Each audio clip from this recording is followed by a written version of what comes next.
Hello, everybody. I hope you're doing okay out there, being safe. Yeah, I don't want to dwell on what's going on because we all know what's going on. And I thought that we all need a break from it this evening. So I thought I would do a premiere of another presentation that I cannot do because I cannot go on my tour. Keep my mind busy and your mind busy, and we'll all be thinking about the future, about where to go. So yeah, put something together, Ontario's best river canoe routes. And I'm going to show a whole bunch, like a shotgun effect of rivers all across Ontario, from novice to not novice, to semi-wilderness to complete wilderness. All right. A chain of lakes with a bunch of portages, that can make a great trip. But a river, it's more of a journey. You're part of the river. And as you flow down the river, you see the changes. Like now I'm in a more like a savanna swamp with red maple. And I've left the rock and the rapids. More to come down here though, but it's going to change again. But yeah, river is a journey, it's a story. And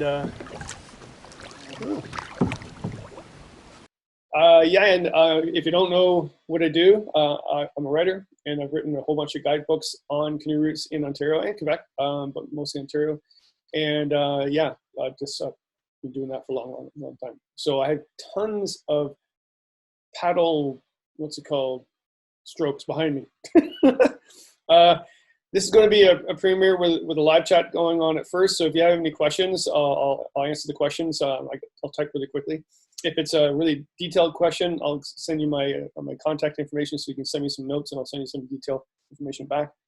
But yeah, I'm just going to look at a whole bunch of unique ideas to go, wow, I should never have coffee before I do this. All right. So there. Those are all the guidebooks, and what my publisher did a while back is he put a bunch of my favorite all in one called Top 50. And then, of course, what the publisher would do is that then they re-release it because they run out of the top 50 and they say, okay, let's do the top 60. So I added 10 more routes.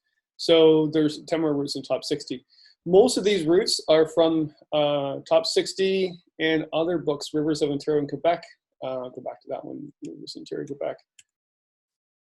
Used to be called Further Up the Creek, actually. Man, I'm old. I was a wee young kid writing that book. And yeah, so and I'm going to do some other ones on lost canoe routes. So I'm going to miss some rivers on this presentation so I can include them in other presentations. This lost canoe route book's one of my favorite down here. Some incredible trips in there. And hopefully I'll do one on Killarney soon as well. Well, yeah, before we start, what's really important too, that we get this clear. I'm showing these routes, and well, it's still frozen up, whatever, but you can't go on these routes when we're on lockdown. Canada, the Prime Minister has told us to stay at home. So this is not a presentation on where you're going to go and sneak out in the wilderness without anybody knowing. The main reason why is if something happened to you and first responders had to go and get you, that's not fair. I mean, everybody else is locked down. Okay, so I know I sound like Uncle Kevin, gee. But it happened in Scotland. Some hikers went out, they got in trouble, and now the Scotland closed the entire backcountry, locked it all down. So we really got to watch what we're doing now. I'm told myself not to go on this rant, whatever, but okay, let's look at these canoes. You know what I'm talking about. All right, lots of routes in Ontario. We are blessed in Ontario to have so many places to go paddling. I've gone to other places, the United States. I've actually gone to the UK, and they have lots of places to paddle, but not the wilderness we have. The idea of even going to Scotland, they couldn't fathom paddling for more than a half hour without seeing someone or some type of development where, I mean, we can go for days and days without seeing anybody. So we are blessed. How are you finding this space so far, Kevin? I love it. I know you guys get used to this country. I have yet. I love it. I love the sheep. I love the mountains. Don't shout that too loud. About loving sheep. I love sheep. I love the mountains. I love the people. And I'm going to love the whiskey we're going to have around the fire tonight. Because it's cold. Oh, let's go down this hay in November, he says. All right. The Sugeen River. I'm going to start from the southern Ontario. Sugeen River is a river that actually, it's a great weekend trip. I would not do it on the long weekend, especially long weekend in May, because it's just insane. All these partiers go crazy there. But yeah, so it flows into the east shore of Lake Huron, and it's just it's a farm river. It's it's somewhat wilderness. It's a really good float though. It's not difficult at all. You can do it in sections, like day sections, whatever, if you want. But if you want to do a night or 2 nights, go from Hanover, and there's outfitters along the way that will shelter you, and you can rent stuff and whatever. And you float down all the way to Lake Huron by Southampton, and yeah, campsites. There's some a Sugeen Bluffs Conservation Area. There's some islands that you can camp on as well. It may be more of a day outing or just a one-nighter camping on one of the islands or the conservation area. So yeah, just be aware of that. The Thames River, right southern Ontario, like from Ingersoll all the way down to Lake St. Clair. I paddled that whole entire section 2 years ago. It took me about 8 days. The adventure continues on the Thames River. Da, da, da, da. And lovely river. It really is water dependent in some areas. The Thames River Conservation Area, though, does have a water gauge on their website that's really, really handy. It actually tells you what the water is at that point, that day that you're heading out. So have a look at that. We got one very long section of rapids coming up. I'm glad the water's up. So I'd be walking this if it wasn't. Woo. For all the sections, I would say from London, going through Kopka Provincial Park. So I would say that that's probably the best section to do.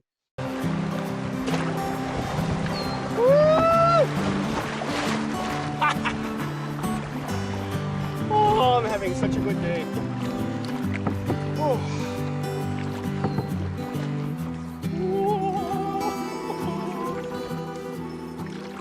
And you just go from the town or just below the town and head through there, and it's a really good day section. It keeps the water up pretty well.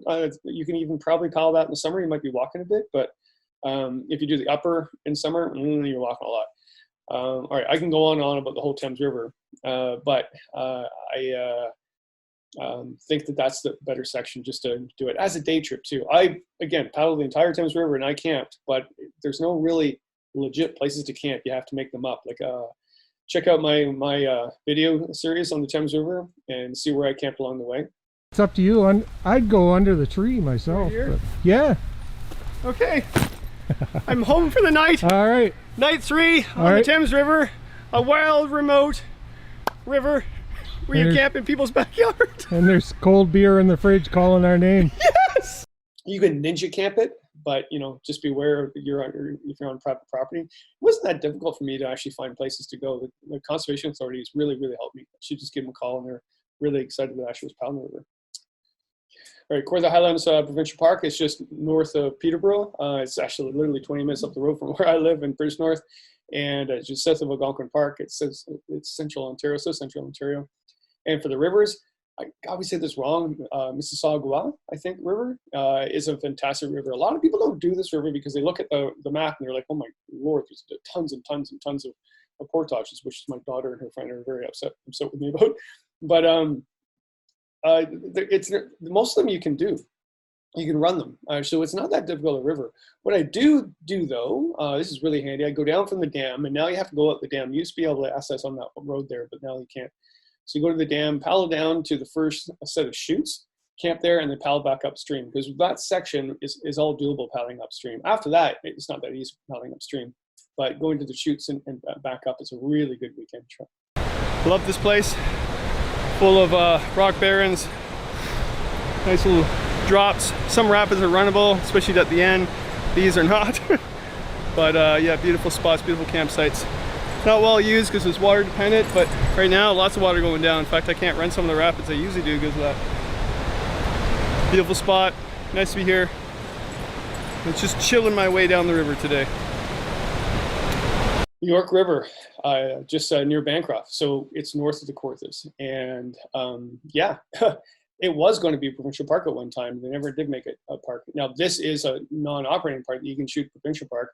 Incredible series of waterfalls and a lot of minerals there. If you're a mineral person, that's a great place to actually check a whole bunch of minerals out.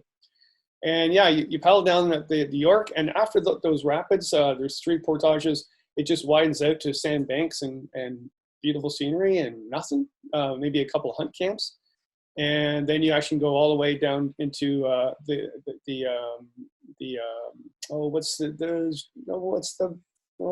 it's where the Little Mississippi River comes in, which is actually a really good trip too, but I never wrote about it.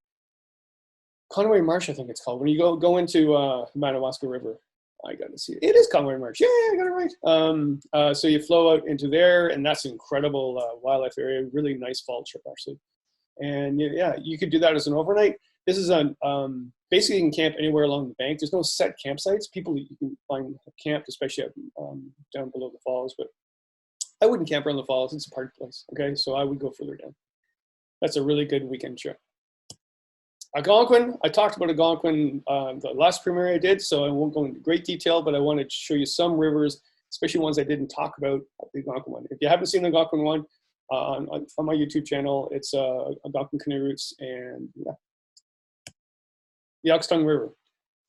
The Oxtongue River, nobody paddles. I don't know why. Yeah, you basically start at the Algonquin Outfitters store on Oxtongue Lake. Say hello to Gord, great guy. And yeah, you basically go up to, there's a whole bunch of places you can put in, but if you want to start at Canoe Lake, you can go all the way down from Canoe Lake down to Oxtongue Lake, and that would probably take, well, 1 night, but I would do it in 2 nights. And if you didn't want to do that, there's an access point right here along the road. So you're actually not even in the park. The Oxtongue River Ragged Falls Extension Park is a non-operating park, so you would need a permit to actually paddle through this section of the Oxtongue, but the lower section you don't. That's a really good day trip. Just to get the access point right there, you can see a little parking area and paddle that down. A whole bunch of series of rapids and falls. And yeah, Gravel Falls is amazing. There's a really good campsite at Gravel Falls. So yeah, love it. You're going to see moose, you're going to catch brook trout, and it's right along the highway. So, you know, people will say, why would I do that? I mean, I've got the whole entire Algonquin Park to do. Yeah, that's fine. I actually like it because I'm history buff. Everybody before the road came in and everything else and the rail came in, that's how they got into the park, is going up the Oxtongue River. The Group of 7, the Great Explorers, fur traders and stuff like that, First Nations. So a lot of history on there. The Big East River. Yeah, I talked about this before too, and doing the Minas Link. It's crazy doing the Big East River, going upriver. You can go down, and that's possible too. But I'm going to show you one route just to do for the weekend. Just start at the little park there by Lake Vermilion, or Huntsville if you want. You might as well park there. There is a campground along here too. You can actually stay at, and they even do a shuttle. I forget the name of the place, but I'll look it up for you. And you basically paddle up the river. There's no really strong current on the lower part of the Big East River. Arrowhead Provincial Park is right there, and there's these huge sand embankments, like massive. And then when you keep going up further, it becomes a Crown Land Reserve. So you can actually camp there, especially on the right-hand shoreline there. And there's lots of places to camp. You can see where people have done that. It's really busy down in here, but up here it's not. And it's just a really nice paddle. You could just do a shuttle instead of paddling up and back down again. I think that's the best way to do it. But if you want, you can actually put it in up top here. You can put it up further, but that road's getting really rough, so I don't know about that. So it is really easier to actually just paddle up and down again. Barron Canyon. I didn't talk about Barron Canyon when I did the Algonquin route presentation. I'm not sure why. It's a lovely place. Barron River. So yeah, a number of ways to do this. First of all, when you drive in, this is on the east part of Algonquin Park. Barron Canyon is massive. It's just an incredible cliff face. You drive in, make sure you stop at this parking lot and walk. The trail will take you 20 minutes, and then you can see down where you're going to paddle. Okay, that's classic. Just actually see that. Where are we going? We're going to the Barron Canyon, right? Yes. Okay. That's what it's called, yeah. You're going to like the view. Oh yes, I know. Can't wait. Come on, Oliver. What do you think? That's nice. That's pretty.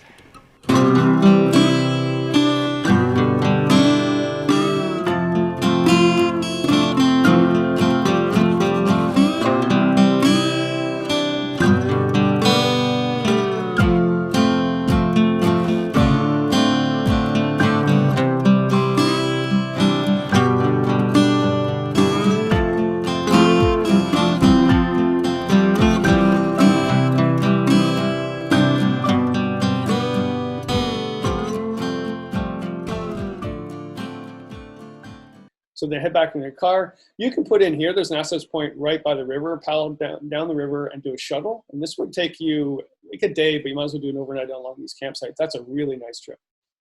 I've done this a lot. I parked here, paddle up to these campsites, camp there for the night, paddle up here to look at through the canyon, or paddle through the canyon, and then paddle back down again.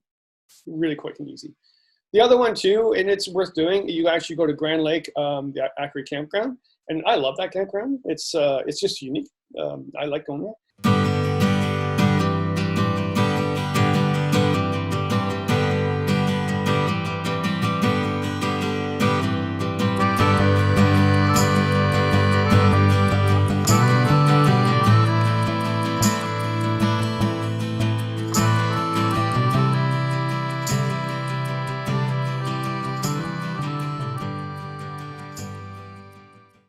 And you go into, I camp at St. Andrews Lake for the first night, then go down through High Falls. And it's a really nice place. Everybody slides down. It's a big thing. Everybody gathers and slides down like a big sluice way. Go down to the canyon and then come back up through, I can't remember our name. I can't say the name of that lake. The Placid Lake? This little kidney-shaped lake. Go up that way. Portages are a little long, but it's a little bit different scenery than actually going back up the High Falls the way you came, and then come back and stay at St. Andrews. You can even do that as a day trip, to be quite honest. So stay at St. Andrews Lake, go down and come back and do that as a loop for the day. Stay for another night and come back to the access point. It's a really good trip. Beautiful scenery, especially in the fall. Beautiful. Nipissing River. I know I talk about it way too much. I just love it. And I talked a lot about the Nipissing River on the Algonquin presentation, so I'm going to show you one route that all encompasses everything on the Nipissing River. It's not easy, all right? You actually start at Round Lake, go into, where are we? Yeah, so Quebec Lake, Round Lake, go into North T, go down to Bigger, and you have this section down here, right to the left of my buddy with the book. There's two sections, creek sections you can take to get down to the Nipissing. This one here seems easier. It's not maintained. This one here, at least you can get out and walk a bit if it gets dry.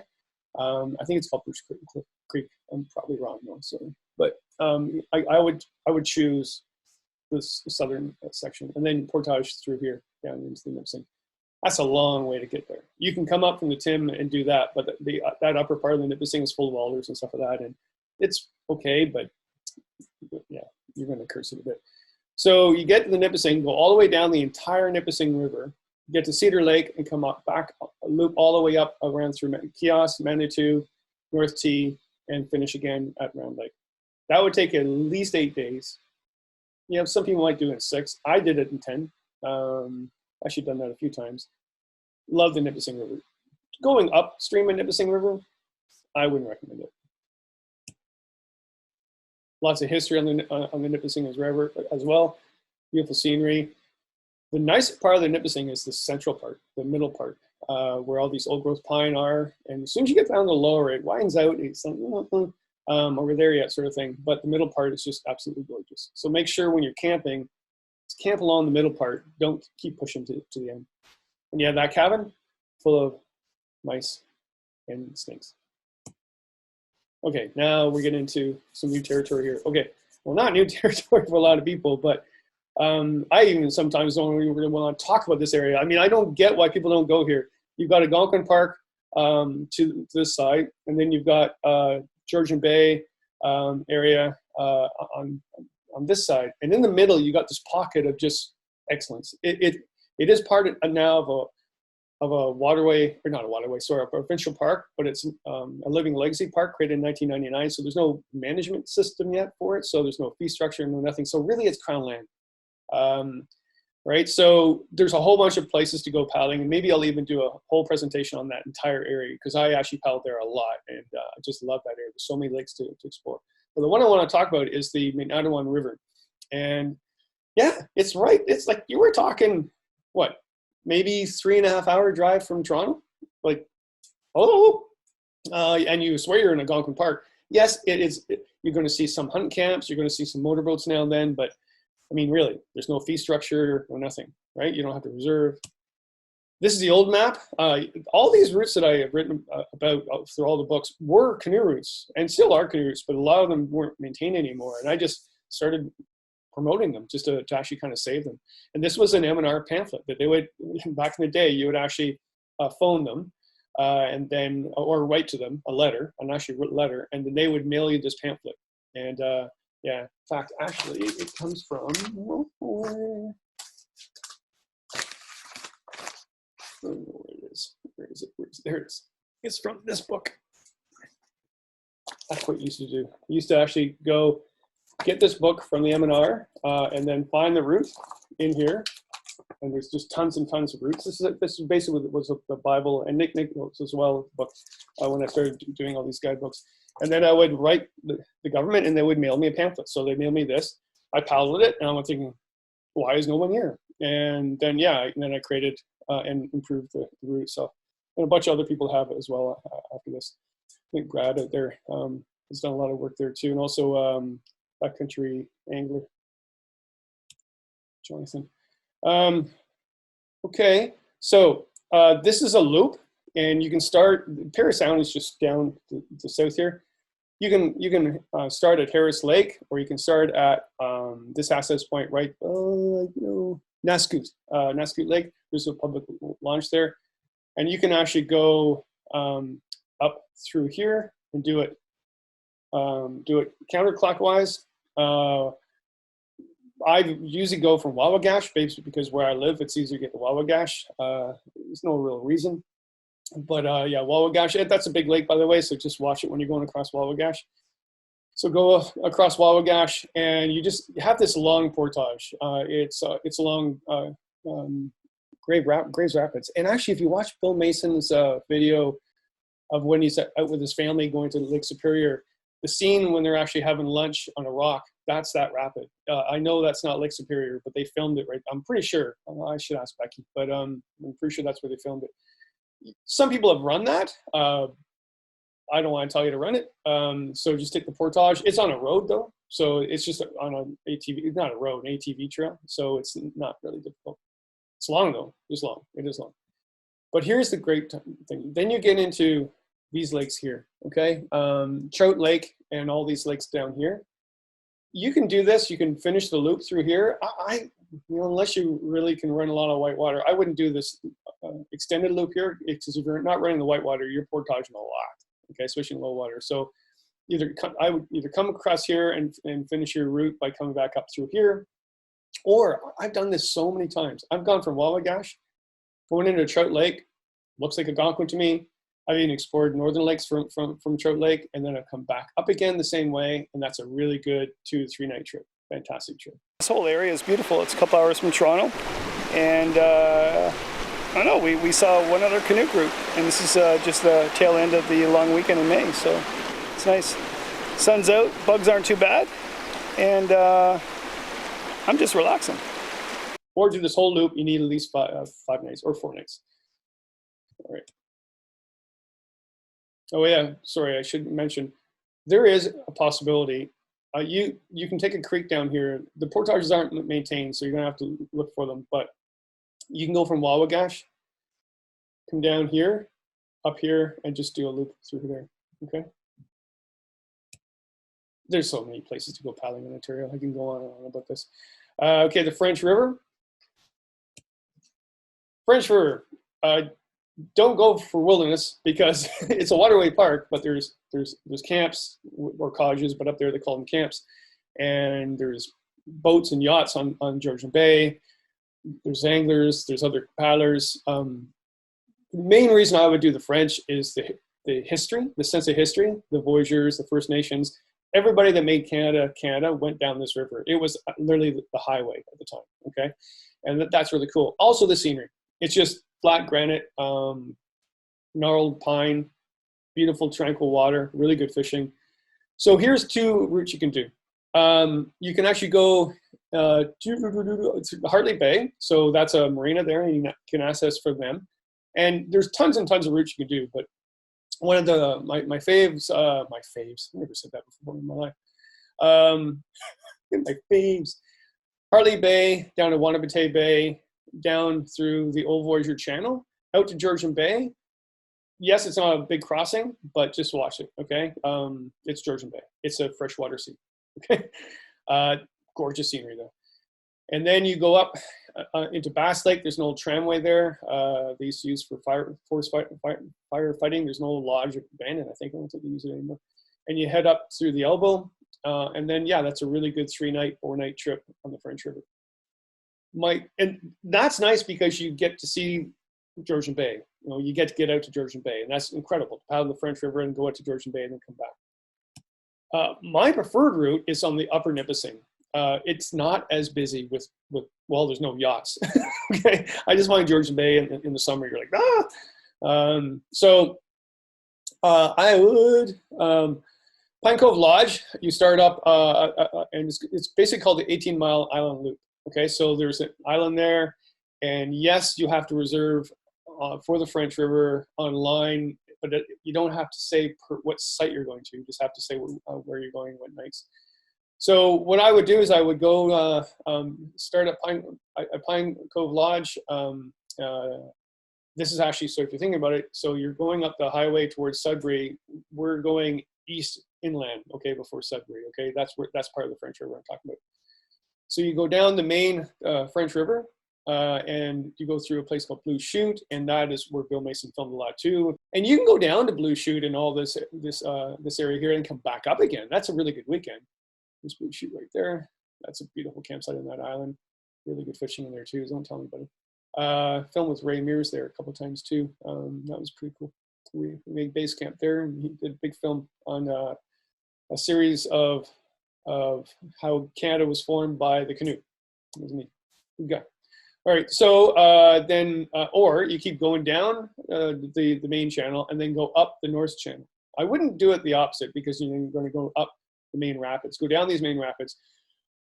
The French River is not, it's a river, but you don't have to run any rapids. Every rapid can be easily portage, and the portages are not very difficult, or you can run them. There's a lot of point and shoots. Basically, it's a clear line. And then you go up the main channel, and just a couple of portages there. Or not the main channel, the North Channel. The North Channel, it does have more cottages and camps and stuff like that. It's not as wildernessy, but it's a good to do a big, huge loop. Man, there's a lot of routes here. Sorry, I'm blabbing here. Mattawa, going the other way. So French River going to Georgian Bay, Mattawa going the other way to the Ottawa River.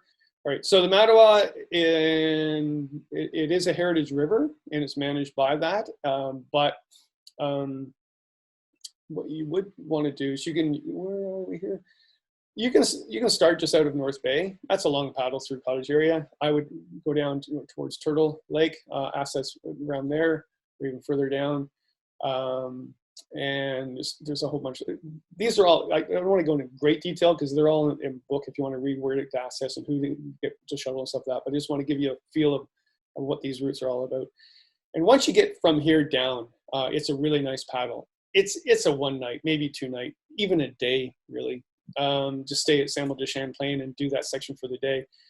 You can put out at Saint de Champlain, or actually paddle all the way down to Mattawa, the town of Mattawa, which is cool. And it's a nice river. Sense of history. The Ottawa River, man, nobody paddles the Ottawa River. It used to be really busy with boats, but I don't know. I paddle the Ottawa River and don't see anybody. There's 2 sections. So you can go from Mattawa downstream to Driftwood Park, where the Des Moines River comes in. Daddy. Yeah. You're freaking me out, kid. Did you get that? And that was my head talking. Did you get that? Yep, that was cousin it talking. I wish it wasn't raining. She's driving us crazy. That's a really good stretch, maybe 2-3 nights. Or you can actually go on this one here, Lake Temiskaming, down to Mattawa, or just before Mattawa. Again, 2 or 3 nights. No, that's more than 2-3 nights. No. Actually, it took us 5 nights, I think, maybe even 6. But we're taking our time. It was a family trip. Lots of water, lots of scenery. You're going along the Quebec border and Ontario border. That's kind of cool. The only problem is nobody maintains it. So yes, there's campsites, but man, it's tough go trying to find them at times.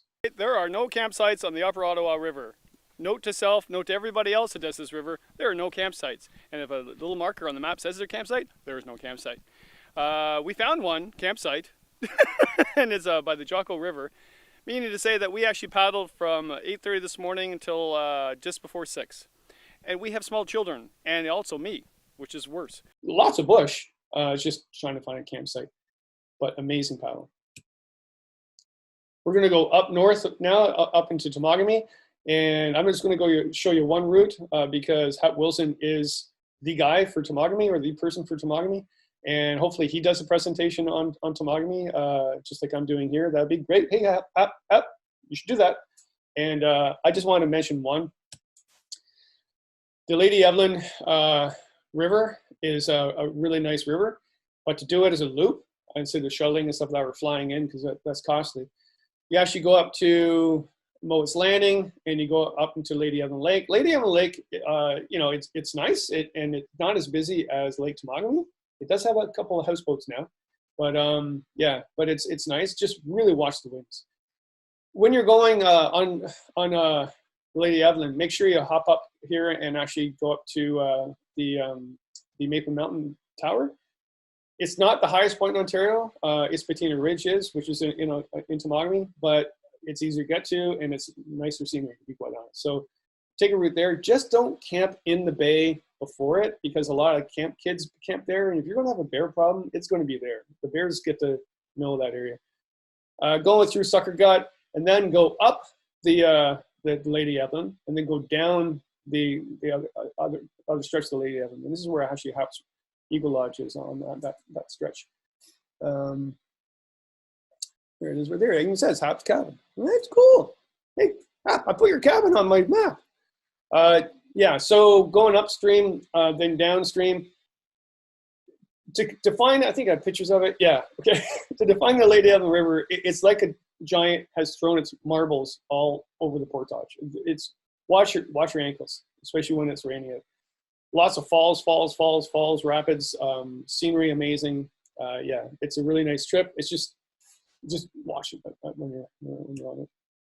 And going down I guess what I'm talking about is the North Branch, South Branch, right? So you go down the South Branch, you go through a place called Fat Man's Portage. Basically, there's 2 rocks where you have to like swim through, and then you have to portage literally down an embankment. But the scenery is amazing. And then what you do from there, whoops, go back to the map here and I'll show you. You actually go back up through here to Willow Island. You can hop skip across here, which I would, instead of going back up here. This is the lower part of Lady Evelyn, those islands there. I loved to camp. When I guided in Temagami, I'd always end trips down there with clients, and just, it's beautiful area. You can go back up Lady Evelyn, or you can hop skip through these little lakes here. A lot of people ask me about those lakes, and the portages are there. They're not maintained, but they are really, really nice and fishing. Just saying, good fishing. And then you head up through here. It's a really good loop. If you want to do a summer route in Temagami and have lake and river, and not have to worry about running lots of whitewater, because it's really not a river like that, and you base our portaging for lining through most of it, that's the place to go. Okay, Sturgeon River. Get a coffee first before you do that. The Sturgeon River Loop is awesome. I have done this trip so many times and I've never been bored of it. The reason why I like it, yes, you can go up through Mattawammi Lake and go up through the Chinnicoochee and do the Chinnicoochee area, which is great. And if you don't know about Chinnicoochee, it's a non-operating park, living legacy park. And so basically it's like no fee structure and stuff like that, but it looks like Killarney Park with the Quartzsite Mountains, turquoise water. It's the same mountain range. And this, I think, is the lake that is causing a lot of controversy because they found gold here. So they're going to try and remove it from the park that exists here. I don't know. You see what's in front of me. I think this is better than gold. But who am I to judge? That's nice. I swear it was in Killarney Provincial Park. And that's incredible. And that's a good week trip or a weekend trip, right? Can get busy at times. especially Wolf Lake. That's kind of crazy because there's a road that gets to it. But you got to keep going. Go from Chinnicoochee, amazing lake, head up through these lakes, up through here into the Sturgeon. That's Temagami. So this area used to be the southern access point into Temagami before we had train and stuff like that, right? So the First Nations people also head up in Temagami through this area too. You get to the Sturgeon River. Those lakes between Chinnicoochee and the Sturgeon River are Temagami lakes. Massive old growth pine, blue water, trout, just great.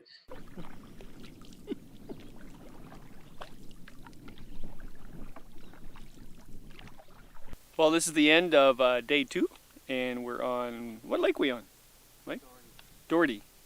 And we're going to go to the next lake, but we saw this beautiful campsite, and it was around 4:30, 5 o'clock, so we're like, let's stay here. Okay, I'm preparing the meal for our second night, and Mike's wife played a little bit of a joke on me. Here's the oil container. I'm not sure if you can read this. Turn it this way. It's a pea bottle. Dr. Callan, name is Mike, that's the guy I'm paddling with. First pee of the day, Saturday morning, 6 a.m. That's just weird, Mike. You got to get a life. Good use for a bottle, though. You get to the Sturgeon. The Sturgeon is what I call the big sister of the Spanish. So if you've done the Spanish River, and I'll get to the Spanish River in a minute, the Spanish River is a really good moderate to, I wouldn't say novice, but moderate to novice if you have someone else with you, river. It's got lots of rapids, but they're all doable. The Sturgeon is just a step up. Okay, so it's not impossible, but it's just a step up. Mike's looking at the map just to make sure we know what we're doing. It's kind of funny. He has a copy of Hab Wilson's book. He has a copy of ottertooth.com's stuff, but he does not have Kevin Callan's guidebook of the Sturgeon River, I see. Interesting. And you go down the river here, and the first section is almost like the Lely Evelyn. The portages are very like a billy goat, right? Just free flowing down here, lots of moose habitat. And the disadvantage of being on the river, I mean, we're going down current now, we're going to run whitewater, we're all excited about that. But out in the lakes, there's a bit of a breeze, well, somewhat of a breeze, and there's no bugs. The bugs are on the river. The deer flies, the black flies, and mosquitoes are out in full force. And, oh well. We're not concerned though, are we, Mike? No.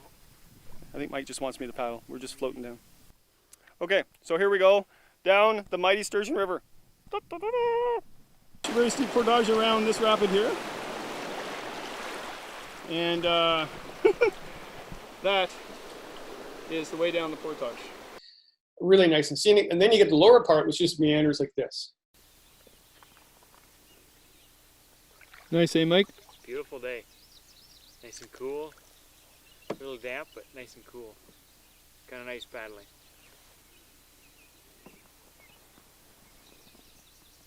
And you keep going down through meander, go up into, I can't pronounce it. I can see what it is.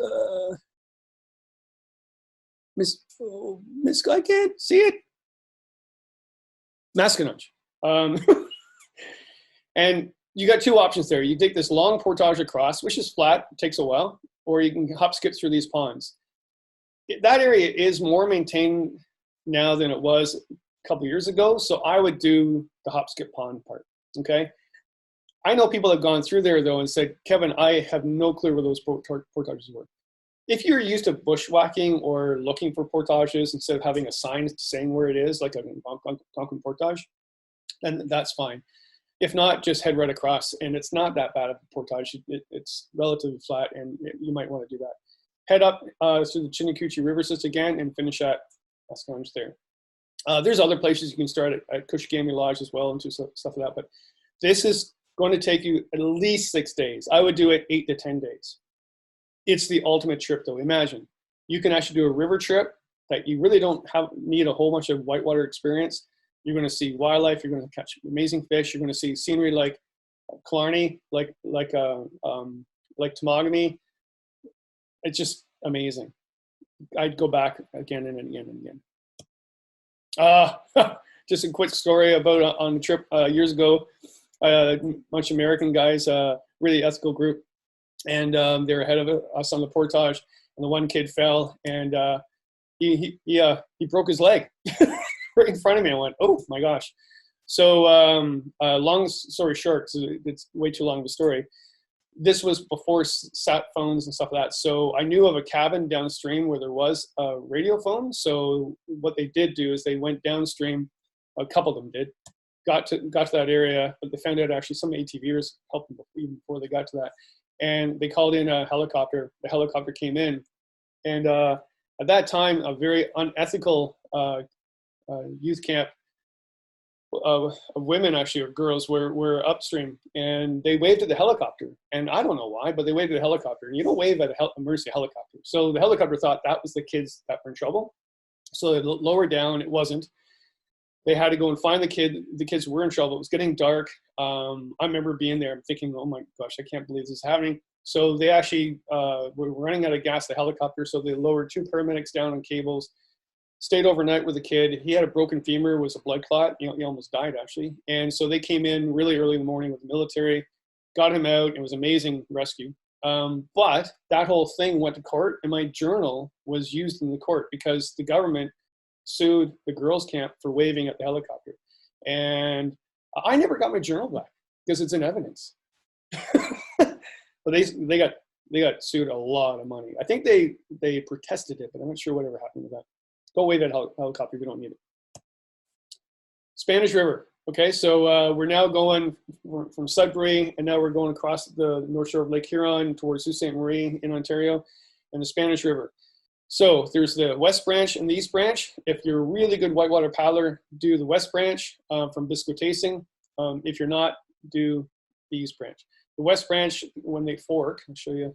It's a terrible map to show you. Sorry, I wasn't even going to show you this map. It's just that in the book, it's all in pages, but it's anyway. I'm blabbing. So at the fork, where's the fork? There you go. Their fork right here, where the west branch comes into the east branch. That section of the west branch is basically pull and drop. A lot of the rapids you really can't run unless the water is up. It's a good run, but I'm just saying if you want an easier trip, start at the east branch. You can get a shuttle through various outfitters, and then head down through the Spanish from there. The Spanish scenery is amazing. Okay. Oops. Now what you can do is you can get out at what's called the elbow and miss a whole bunch of rapids. They're really good rapids. And get out there instead of actually paddling across Agnew Lake. Yeah, that's not a bad idea.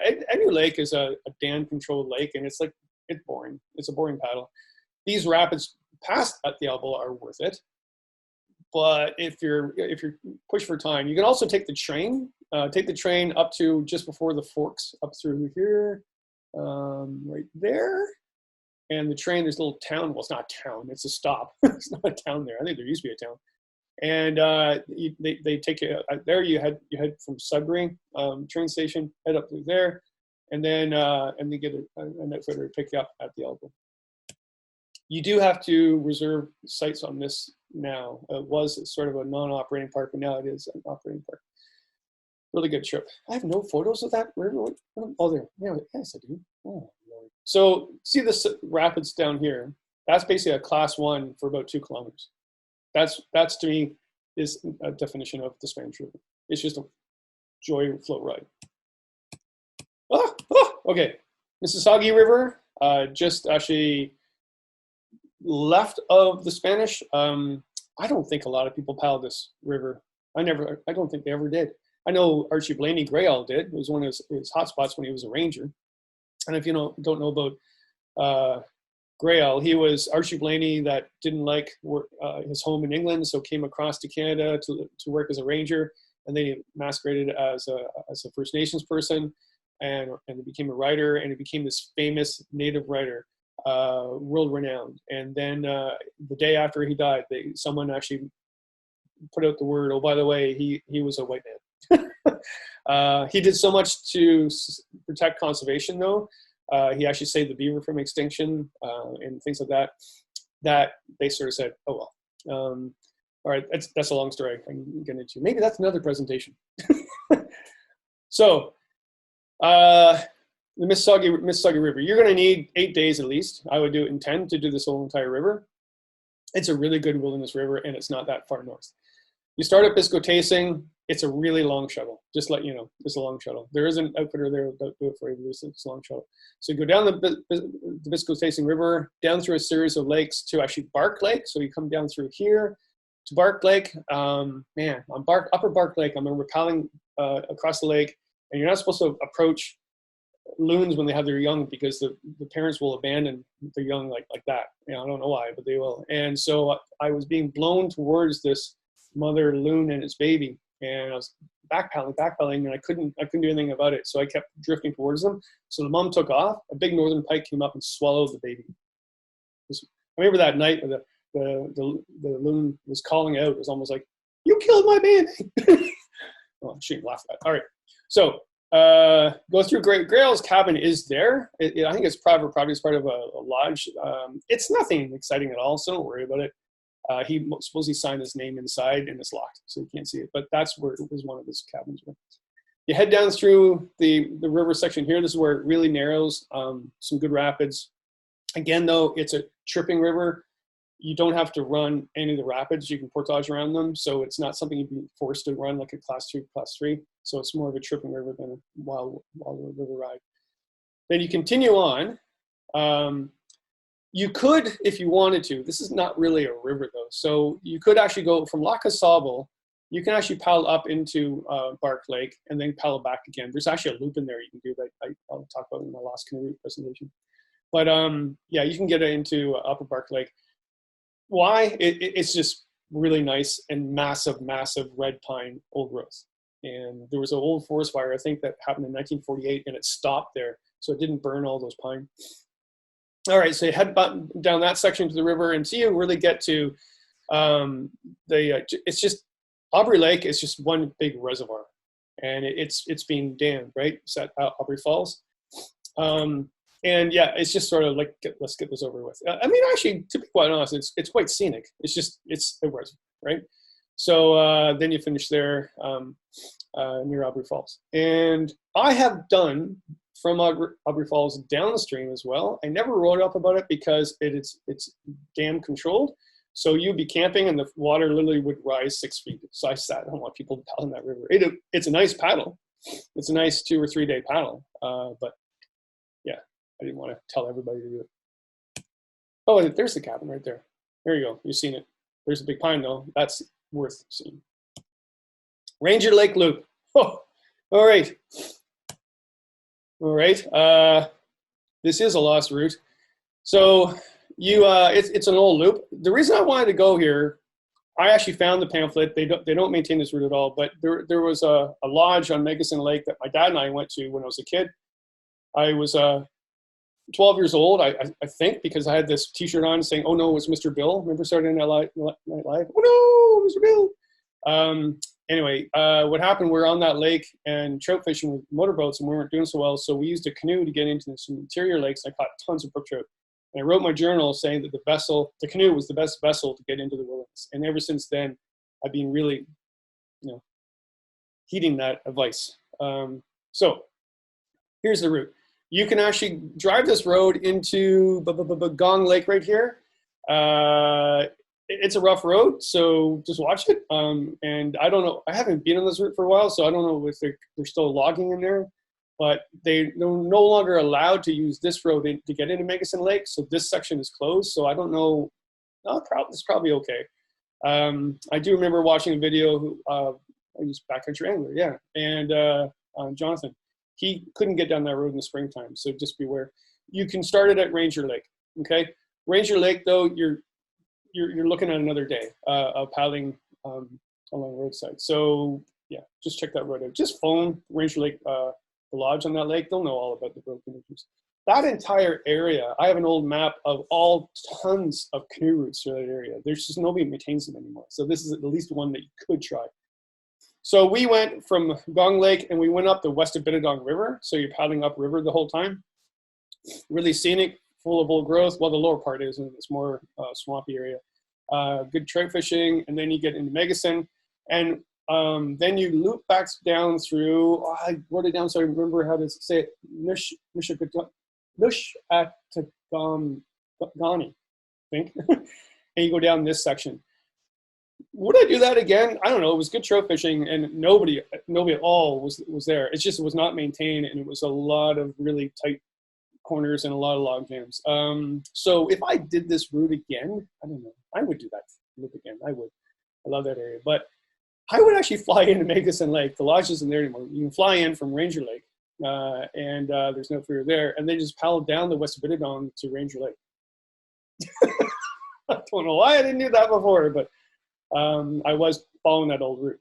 At one point back, gosh, in the 60s, that place was full of American paddlers. It was the destination to go. White River. Okay, now we're going along Lake Superior. Okay, and there's tons of rivers I can talk about Lake Superior. They're all water dependent. They dry up in the summer, and I just thought I would choose one, the White River, to talk about because it doesn't. I mean, you can paddle it in the summertime. It's again one of those ones you would need at least moderate to upper moderate levels of experience running whitewater. There's some sections that you don't have to run, but it would be a lot better than taking the portage. And it's a good trip. You start at White Lake Provincial Park, and then you leave the park, and I think you need to pay at White Lake for that section, and then you need to pay at the lower section if you want to camp there at Pukasahut National Park. But in between is non-operating. So it is dammed now, though. It was dammed down by 3/4 White Park here. Does it take it away from it? Well, it does from the time I did it, but yeah, it's still a good trip. So I've done it a couple of times after the dam was built, and it makes the portage easier. I hate to say that, but it's just a long road. But yeah, the scenery is great. This was one of Bill Mason's favorite rivers. So the only danger of it is you finish at Lake Superior, and so you've got about a 2-hour paddle along Lake Superior. And if you've never paddled Lake Superior before, two things. One is it is amazing.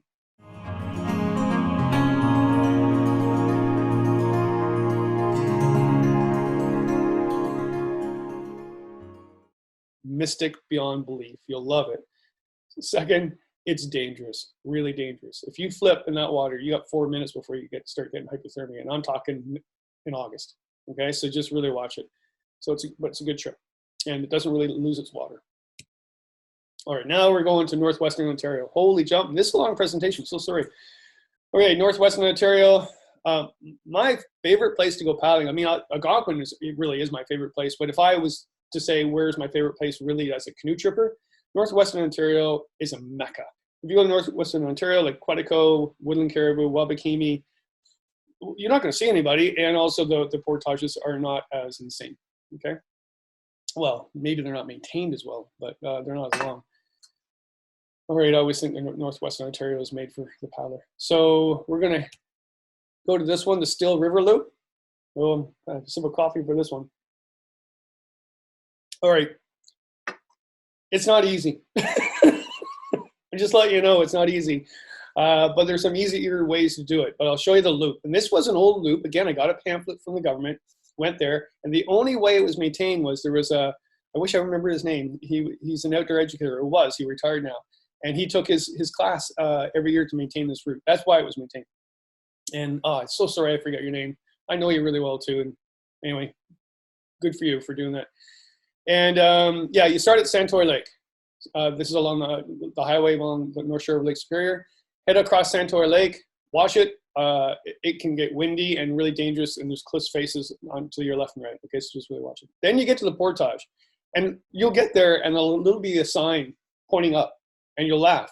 It's up a cliff. You got to use a rope. Okay, it's crazy. And I remember one trip, my very first trip there, my first dog Bailey was ahead of me, and a lynx went after her, and I thought it was really cool, and she was terrified. And then we got to Devil Lake, made camp on the island there.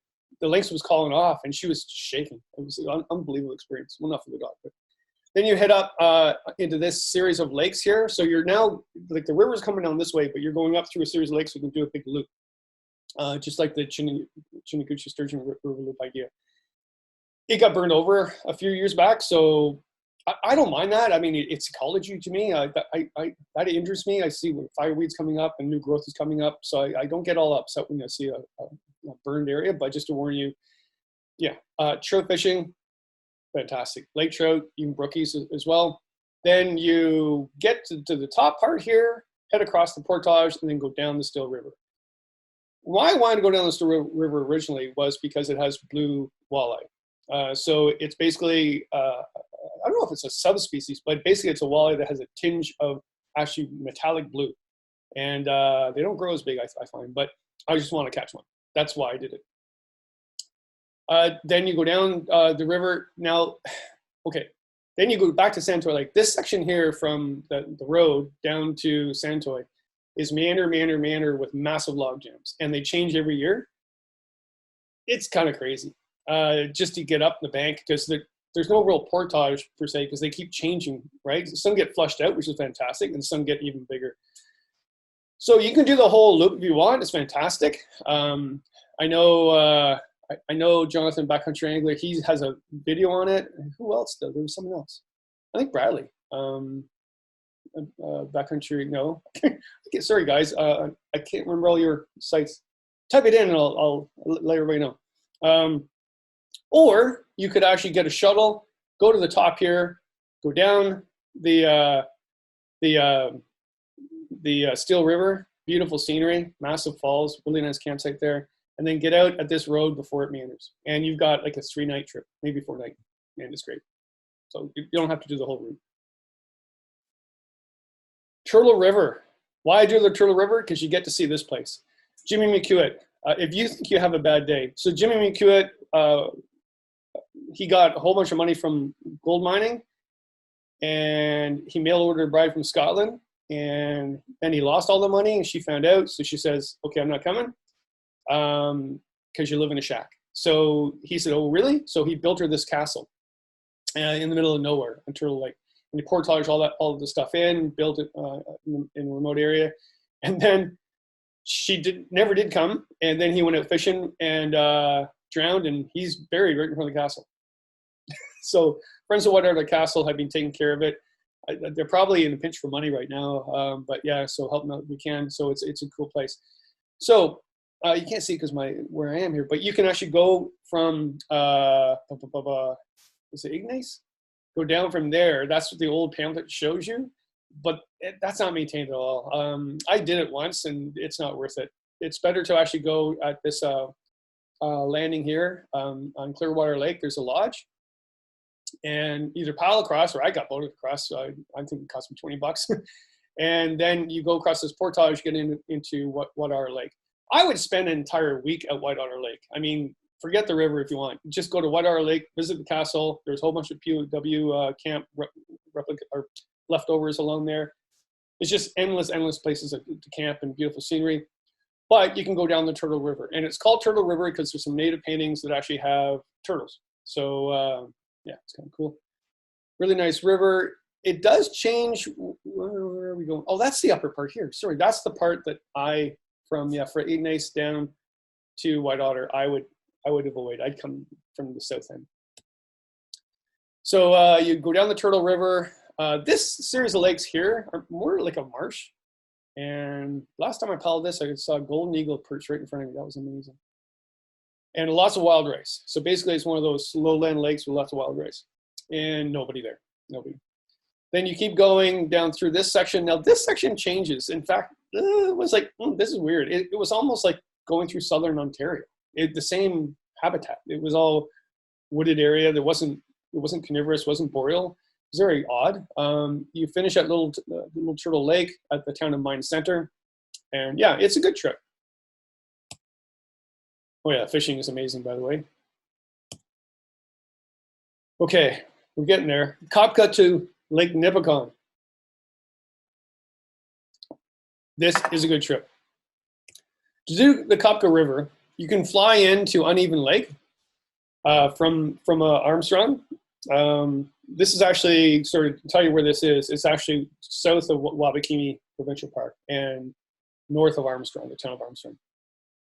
So, well, actually, the Kopka isn't. The Kopka is west of Armstrong, but Wabakimi is north of Armstrong. You can get flown in, and then they can leave a vehicle down at the end for you. It's a little pricey, so we thought at that time to take the train. It cost us, I think, $20, $22, I think. and we got put off there, and then we followed this old route down here. It was there. It wasn't easy, but it was there. The only problem now is the train has changed. So the train comes the other way. At least it was last year, so correct me if I'm wrong. And you're going to get dropped off at night. So just beware that you're going to get dropped off. You're going to have to camp somewhere along the railway bed to get out.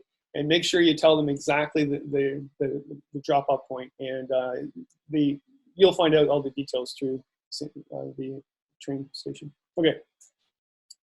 Or get flown in. The Kopka, you really do have to have good tripping experience. Again, it's not a wild whitewater ride, but you really do know what you're doing, especially coming around a bend and there's actually a tree falling, and you're like, well, so you need that skill set. And also, it's a tough trip. Why is it these portages along the falls? Wabakimi is nice, but to me, it's relatively flat. The Kopka River is not flat. It is like the Amazon jungle. Massive, massive falls. I think there's 7. I think it's called the Seven Sisters. And going down here, so that's us getting off the train, going up from, or down from Beagle Lake. Actually, no, up to Beagle Lake. Yeah, we're going up. Yeah, when you look at it like that, that's the portage right there. Waist deep in water. Confused over whereabouts a few times. But then you get to the falls. Amazing. Like massive falls. This is an incredible place. It is well worth the effort to just to experience this area. Now, I went with Andy, my buddy, and then Bill Ostrom from Ostrom Pack, him and his wife were in the other canoe, and Bill had done the route before, so he brought a climbing harness, and I kind of laughed. I thought he was joking. He goes, oh no, we're gonna need a climbing harness to get around these portages around the falls. I'm like, really? And yeah, you do. Look, it's craziness, craziness. They're only 200 meters, but it's this. It's crazy, crazy. Okay, ready, Ann? Here goes the pack. Well, maybe not. Here we go! So it's being lowered down to Bill. This is how we're taking all our gear down and the canoes. And it's a good system. It's gonna take a bit, but nobody's gonna get hurt. It was a great adventure though. I would do it again in a heartbeat. Bill and Ann left us when we got to the road going into Armstrong. That's usually where everybody stops, and there's a little parking area there. Ann and I continued on all the way to Lake Nipigon. Why? Because Lake Nipigon is a mecca. It's unbelievable. To actually go out there, you won't see a soul.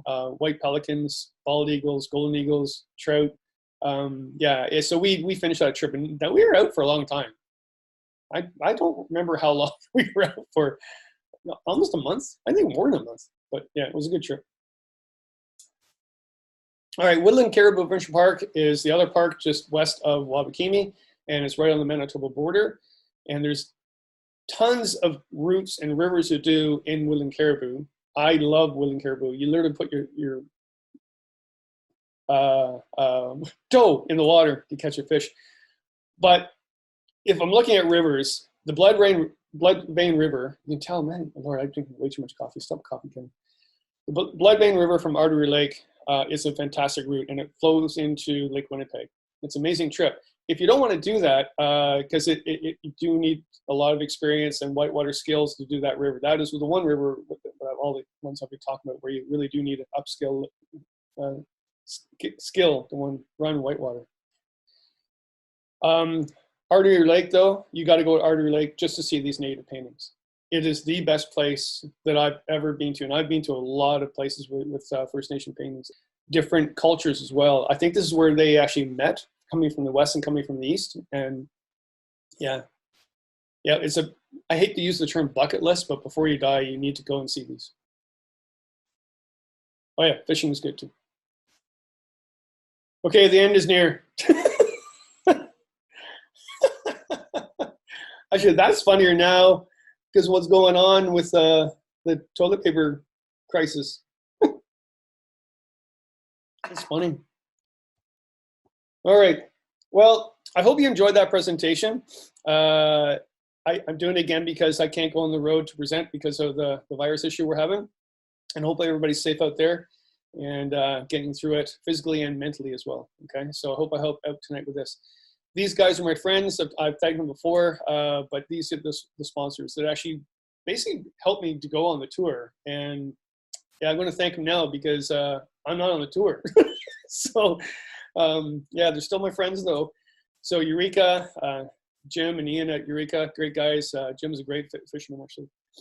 Patrick and Glenn at Kelly Kettle, great company, great family company.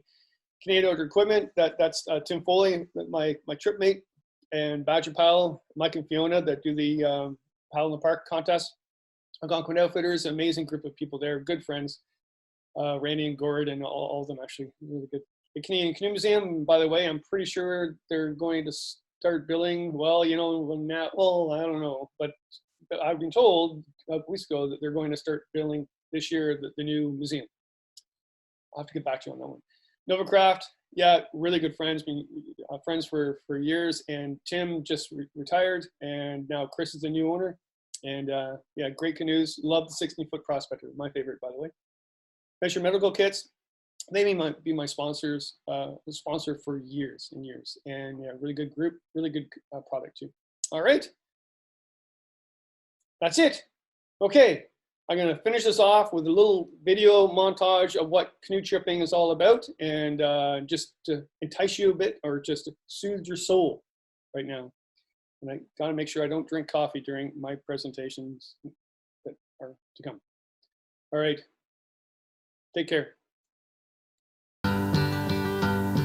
Kevin's a miracle man in the bush. Watch how he shows us the way. Seeking the places where no one else goes. Nothing he does goes astray. He loves the wild water, he pushes upstream, endeavoring to keep his feet dry. There is no obstacle there in the bush over which he cannot fly.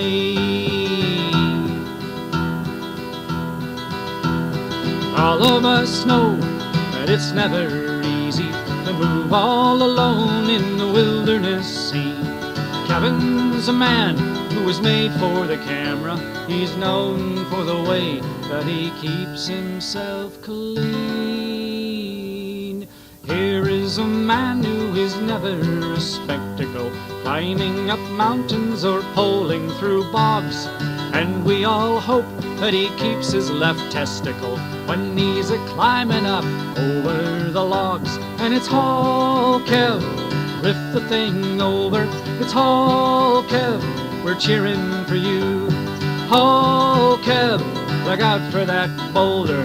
Never stand up in a tippy canoe. Never stand up in a tippy canoe. Kevin's a miracle man on the land. He tump-winds the load without fail. His sense of direction ensures he will be resourceful at finding the trail.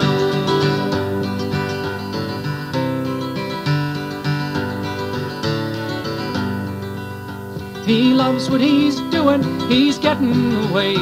His job and his phone far behind. No matter how far he's into the bush, Kevin is still on the line. Kevin's the man, exploring for all of us, pushing the envelope, that much is clear. But when it is rocky, shallow and difficult, Kevin is always a man of good cheer. Kevin's a miracle man in the bush. He knows what's around every bend, choosing the easiest route so that all of us follow, come back again.